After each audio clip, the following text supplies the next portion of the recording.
I bought plants yesterday and I'm going to put together a very quick and dirty terrarium because there's thrips everywhere and I've not really done anything about them other than wash the leaves a little bit. So it didn't seem fair to buy new plants. It seemed silly to buy new plants and just have them out in the wild. So I'm going to put together this terrarium. I hadn't actually intended to do that. What I'd intended to do was just get like a single Fittonia and stick it in a jar like this, like one of the clip top jars. But then I saw the actual terrarium that I got for $14.99, which I thought was immense. So yeah, this is not like a proper terrarium. I went down a little terrarium rabbit hole a while ago and there was a lot of conflicting information. I've lost my little tripod, so I'm having to use a big tripod and we're all sort of scrunched up together on the floor, which is why I look a bit weird. I was trying to get everything in the frame. So the intention is I'm gonna do a little bit of lacquer on the bottom and then I'm gonna just try and use the soil that the plants are already in. They're not like, they've not just been watered, but they're not dry, so I'm hoping that amount of water will be enough to sort of keep it going. I was doing a bit of research on Pinterest, which is an AI dumpster fire currently, but I was doing research and there's a lot of people asking about closed terrariums. You know, those ones that people have and they've had them for like decades. I think there's a little bit of a misconception about closed terrariums. They're not sealed shut, because if they are closed and everything's like perfect in there, the plants will grow and you'll have to sometimes go in and trim them. They are very low maintenance though, but yeah, this isn't something you can just seal up and leave because it'll get all overgrown unless you do something with really tiny leaves in like a massive terrarium, and even then it'll grow. I also didn't really research. I'm pretty sure most of these plants will be fine in a terrarium. What you're looking for is plants that don't need a ton of light and like consistently moist soil. Do not put succulents in a terrarium, they'll hate it. So yeah, we'll do the little plant haul first and then I will cobble together a terrarium. So first up is a plant that well, isn't actually going in the terrarium.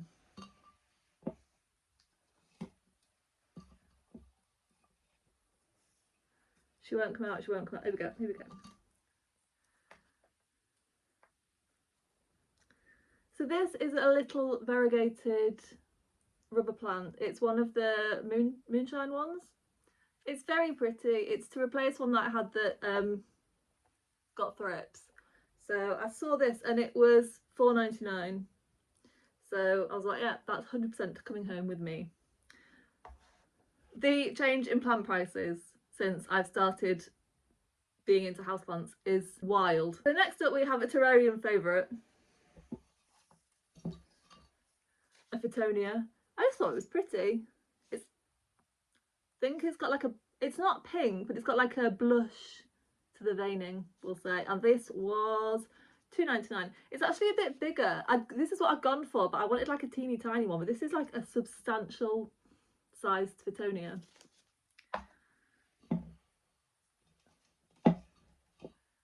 Next up we have one of these. It is a Hypoestes. Is that what it's called? Hypoestes? It looks like it's got, can you see like here? It looks like it's got a different plant. I'm guessing it's just a fairly new, it'll be a tissue culture and it'll just be a fairly new one. But all of the different plants have like green on the leaves. We're not worried. I think these are maybe just like the first leaves that came through, like a little practice leaf.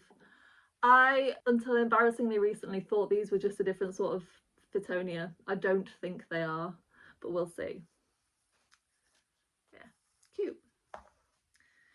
Next up we have a plant. I genuinely have no idea if this will do well in a terrarium, but the garden centre I went to, which was Dean's in York, which is brilliant, had a terrarium with one of these in, but it was substantially larger. Oh no. Oh, she doesn't want to come out.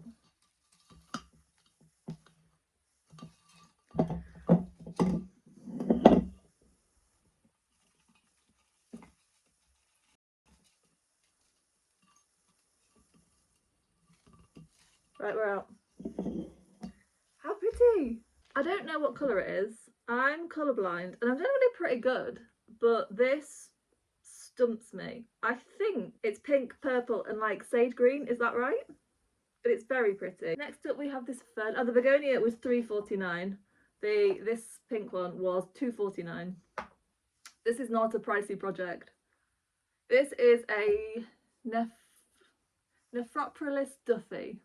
I think they're also called like a button fern. And last up, this is a plant I never thought I'd get. One, because they are prohibitively expensive, and two, because I don't like them enough. But this was £10.99. If you'd have told me 4 years ago I'd be buying one of these for £10.49, I would have assumed you were lying. If you told me I bought one at all, I would have assumed I'd won the lottery.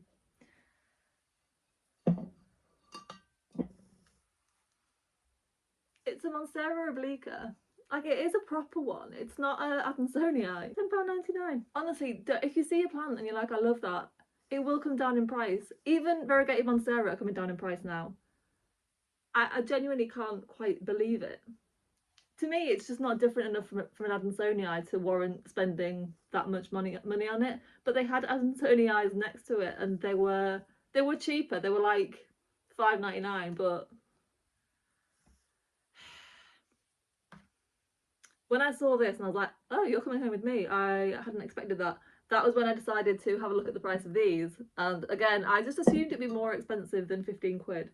So yeah, I might actually put this little Aglaonema in there. I'll have to check it very thoroughly for pests though. Thing is, it's not doing very well outside of the terrarium, so I may as well try it in the terrarium. I can always take it out. Right, so those are the plants. They're all going in here apart from the rubber plant. So I don't know if this is going to work, so I don't necessarily go out and copy what I'm about to do. I was trying to keep this to under 50 quid, and currently it's just the plants and this, which were 43. And I don't know how much lacquer costs at the moment, but I'm only going to use this much. I just found it upstairs. Let's say £3.50 worth of lacquer. What I'm going to try and do is do this terrarium. I'm laughing as I say this because there's no way this is going to happen, and I want to not get it dirty.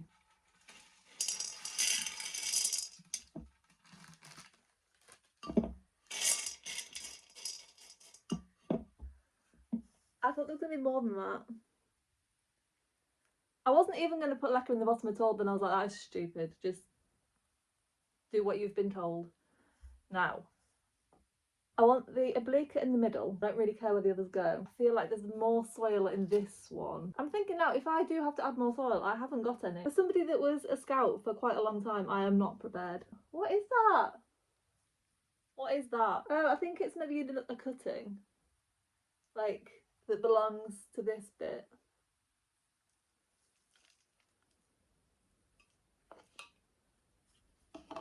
Do I put it in and then start messing about? Do I put them all in and start messing about with it? I feel like proper terrarium makers are currently screaming at me. Yeah, this is, so begonias, you can propagate them with their leaves.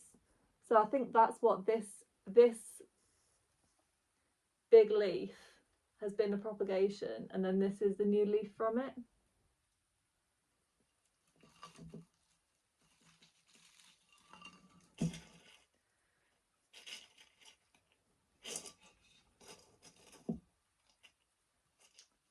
I'll tilt you forward so you can see.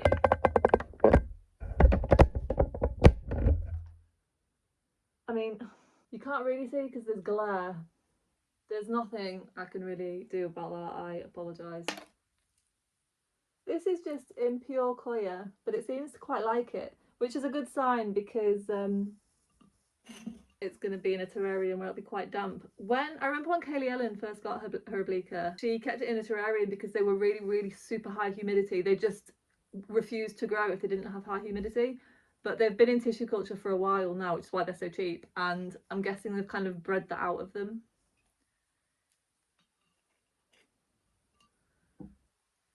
Okay, that might be an issue. You're too leggy, love. I'm just gonna, oh, all the soil's come off, that's fine, we're great. Next in goes the Photonia. When you buy these little plants, they're all just little cuttings, so actually they're coming out quite nicely.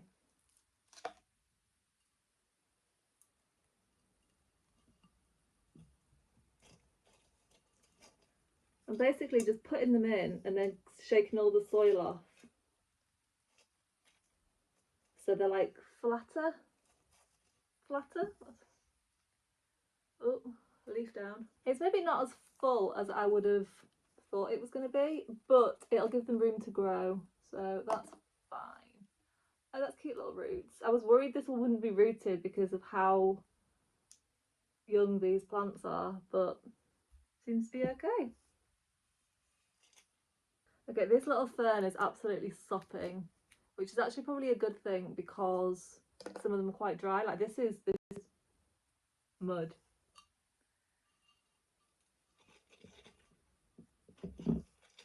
And in goes the little...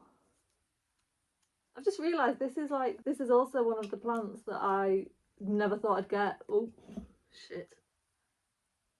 RIP that leaf.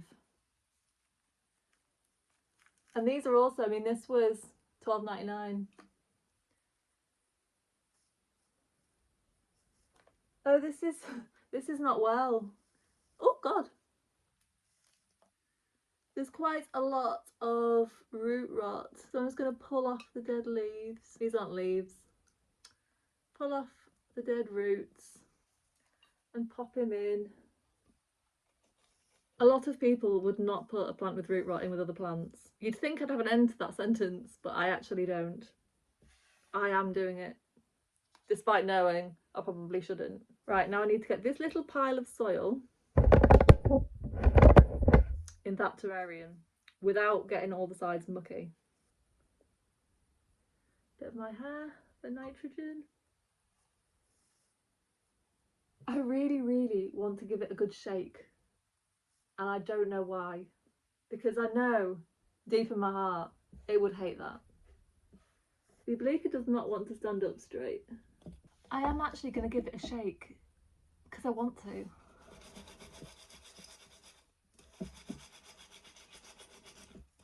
I'm just trying to sort of move everybody, away from the glass. Not really sure why. I think it's just habit. Because you're not supposed to have plants touch windows because they're cold. This is an angle, isn't it? The shaking was not helpful at all. So don't do that. It just made them all sort of fall over a bit. Can't really escape from the light. Also, I'm terrible at filming. But it looks pretty cute. I don't know what I tried to say there. Right, I'm trying to use my body to block out the light. It's not really working. This begonia is so pretty, but I cannot seem to show you. And then we've got the Fittonia. That is the Aglaonema. Just try to block out the light with my hand. And then the... I don't know how to say that. It's a polka dot plant, that's what it is. The little button fern, the Obliqua chilling in the middle. I don't think this is either of our best angles. I'll let you know in a few months if this has survived, thrived, died, who knows. Good luck. Thanks for watching, bye.